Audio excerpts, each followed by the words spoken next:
Hello everyone, welcome to day number 13 challenge. So இந்த வீடியோவில் பார்த்தீங்கன்னா நம்ம டே 13ல் என்னென்ன பண்ண போகிறோம் இது எல்லாத்தையும் நான் சொல்லிடுறேன். கொஞ்சம் பென் ஏதாச்சும் இருக்குன்னா எடுத்து நோட் பண்ணிக்கோ. ஏன் அப்படின்னு பார்த்தீங்கன்னா நிறைய ஒர்க் இருக்குது. ஃபர்ஸ்ட் டே நம்பர் 13ஓட வீடியோ பார்க்கணும். வீடியோட லிங்க் டெலிகிராமில் ப்ரொவைட் பண்ணிடுறேன். நம்பர் 2 டிபிபி சால்வ் பண்ணணும். டிபிபி எங்கே இருக்கும் நீங்கள் வந்து டெலிகிராமில் பார்த்தாலும் சரி டெலிகிராம் போய் சர்ச் பண்ணிக்கோங்க. டே 13 டிபிபின்னு போட்டால் சர்ச் பண்ண வந்துடும். இல்லைன்னா கிளாஸ் ரூமில் வந்து இந்நேரத்துக்கு அப்லோட் ஆகிருக்கும். ஆன்சர் வந்து கிளாஸ் ரூமில் தான் நீங்கள் சப்மிட் பண்ணணும். இதுக்கப்புறமேல் பார்த்தீங்கன்னா நம்மளுக்கு மோஷன் இன் 1Dயும் மோஷன் இன் 2D கம்ப்ளீட் ஆயிடுச்சு. அப்போ மோஷன் இன் 1Dயோட நோட்ஸ் தனியாகவும் மோஷன் இன் 2Dயோட நோட்ஸ் தனித்தனியாக சப்மிட் பண்ணிடணும்.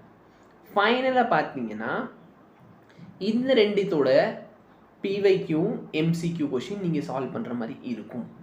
இதுக்கு நீங்கள் 2 to 3 days டைம் எடுத்துக்கோங்க.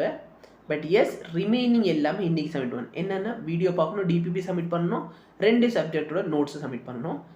படிச்சுக்கிட்டே ஏன்னா 15th அன்றைக்கி உனக்கு எக்ஸாம் இருக்குது. தேங்க்யூ.